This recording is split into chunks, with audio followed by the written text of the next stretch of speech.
Highways citizens amendment act CAA 2019లోని ఈ bill ఆమోదం పొందింది పార్లమెంట్ ఆమోదం. కానీ దానిని ఆమోదం పొందిన తర్వాత నోటిఫై చేయాలి, అప్పుడు అది అమల్లోకి వచ్చింది. దీనికి సంబంధించి తెలంగాణ ఆనాడు ఏవైతే నాన్ బీజేపీ పాలిత రాష్ట్రాలు ఉన్నాయో, కొన్ని బీజేపీ పాలిత రాష్ట్రాలు, కొన్ని వచ్చేసి ఎన్డీఏ సపోర్ట్గా ఉన్నాయి, మరి కొన్ని వచ్చేసి న్యూట్రల్గా ఉన్నాయి. ఇలా ఉన్నటువంటి వచ్చేసి సైలెంట్. బట్ ఏవైతే బీజేపీకి అసలు పూర్తి వ్యతిరేకంగా ఉన్నటువంటి ఉన్నాం, ఓ కేరళ, ఓ తెలంగాణ, ఓ పంజాబ్, ఓ పశ్చిమ బెంగాల్, ఓ రాజస్థాన్, ఇవన్నీ ఏం చేశాయి, మేము సిఐఏకి అనుకూలం కాదు అని. అసలు వీళ్ళ బాధ ఏంటి? అసలు సిఐఏలో ఏముంది? ముందుగా నా భారతదేశంలో ఉన్నటువంటి నా ముస్లిం సహోదరుల అండ్ సెక్యులర్ ముసుగు అని పెద్ద పెద్దలు నేను వాడను, మనుషులంతా ఒకటే, మతాలు తీసుకొచ్చి విడదీయొద్దని ఎవరైతే అంటారు వాళ్ళని మనస్ఫూర్తిగా నేను చెప్పేది ఒక్కసారి మీరు ఆలోచించారు. దెన్ మీరు ఏ పొలిటికల్ ట్రాప్లో పడరు, ఏ మతాధికారుల ట్రాప్లో మీరు పడరు. ఓకేనా? ఏంటి అసలు ఈ సిటిజన్స్ అమెండ్మెంట్ యాక్ట్ వచ్చేసి ఏంటి? 2014 డిసెంబర్ 31 లోపు, అంటే స్వతంత్రం ముందు కానీ స్వతంత్రం వచ్చిన తర్వాత కానీ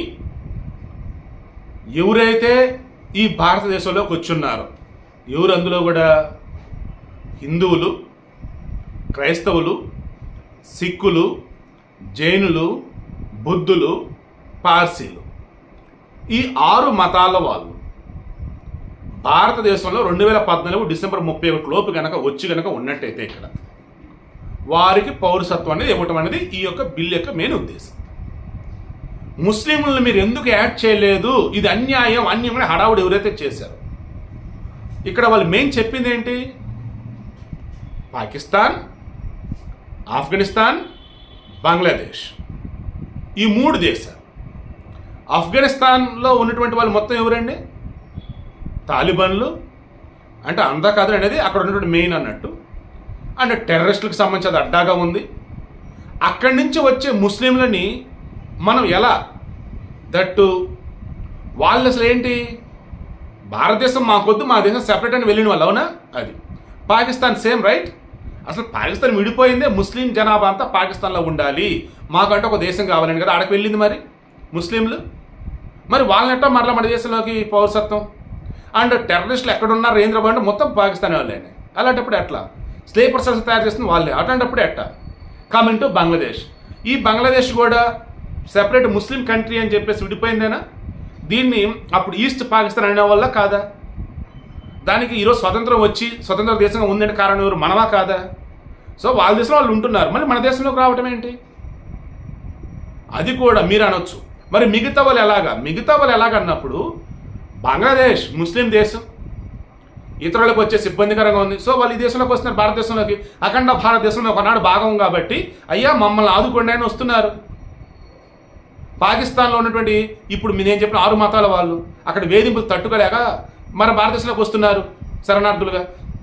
ఆఫ్ఘనిస్తాన్ ఆల్సో.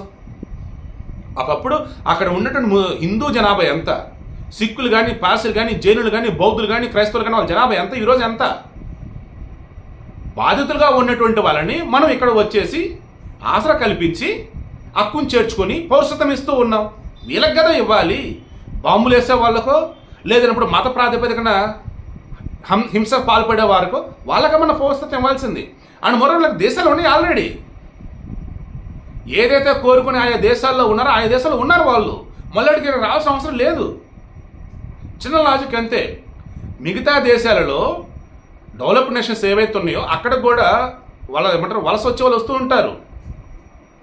అటువంటి అప్పుడు కూడా వాళ్ళకి పౌరసత్వం ఇవ్వడానికి 1,00,000 కండిషన్స్ ఉంటాయి. అరే మనం ఒక దేశానికి వెళ్ళడానికి వీసా కోసం 1,00,000 ప్రాసెస్ ఉండిద్ది. అక్కడ పౌరసత్వం రావడానికి 1,00,000 ప్రాసెస్, పర్మనెంట్ రెసిడెంట్, ఆ తర్వాత పౌరసత్వం, బోల్డ్ అన్ని. అటువంటిది ఇక్కడ చుట్టూతో ఉన్నటువంటి శత్రు దేశాల నుంచి ఇక్కడికి వస్తున్నటువంటి వాళ్ళని, అది కూడా ఆయా దేశాల్లో మాదే డామినేషన్, మాదే ఇదంతా అనుకున్నటువంటి వాళ్ళని మరలా ఈ దేశంలోకి వస్తానంటే వాళ్ళకి ఎలా పౌరసత్వం ఇవ్వాలి మీరే చెప్పండి. అదే కదా ఈ దేశం చేసింది, అదే కదా బిల్లులో ఉంది, అదే కదా ఈరోజు మన కేంద్రానికి బ్రహ్మాస్త్రం ఉపయోగపడబోతుంది, అదే కదా మరలా బీజేపీని గెలిపించబోతుంది అని బీజేపీ వాళ్ళు చెప్పొచ్చు కాక. లాస్ట్ లైన్, ముందు లైన్స్ మొత్తం నేను చెప్తున్నాను. సో ఈరోజు నోటిఫై చేశారు, ఎన్నికలకు ముందు నోటిఫై చేస్తారని చెప్పేసి టాక్ వచ్చింది, బట్ ఈరోజు నోటిఫై చేశారు. సో ఇక నుంచి ఈ దేశంలో ఉన్నటువంటి ముస్లిమ్స్ అంతా కూడా మన దేశస్తులే, మనమంతా ఒకటే. ఎవరైతే ఇప్పుడు చెప్పినటువంటి బంగ్లాదేశ్, ఆఫ్ఘనిస్తాన్, పాకిస్తాన్ ఈ 3 దేశాల నుంచి వచ్చినటువంటి హిందువులు, సిక్కులు, జైనులు, పార్సీలు, బుద్ధులు, క్రైస్తవులు వీళ్ళంతా కూడా ఇప్పుడు భారతీయులుగానే గుర్తించబడతారు పౌరసత్వం ద్వారా. ఇప్పటికన్నా ఎవరైతే ఇంకా మోదీని కానీ, మోదీ గవర్నమెంట్ కానీ, మన భారతదేశాన్ని కానీ పెచ్చపెచ్చగా మాట్లాడుతున్న వాళ్ళు ఉన్నారు. రియాలిటీ తెలుసుకోండి. మతాధికారులు లేదన్నప్పుడు ఈ బీజేపీని వ్యతిరేకించే వాళ్ళ ఇదిలో పడిపోయి దేశాన్ని తక్కువ చేయొద్దు. ఈ సిటిజన్స్ అమెండ్మెంట్ యాక్ట్ని వ్యతిరేకించడం అనేది పిచ్చి పని దయచేసి చేయకండి. ఏడనగా మీరు కన్నా పోస్ట్ కొని పెడితే నెగిటివ్గా తేడాగా ఆల్రెడీ నోటిఫై అయింది, తేడా కనిపెడితే దేశద్రోహం అయింది, తీసుకొని లోపలేస్తారు. సో దయచేసి జాగ్రత్త.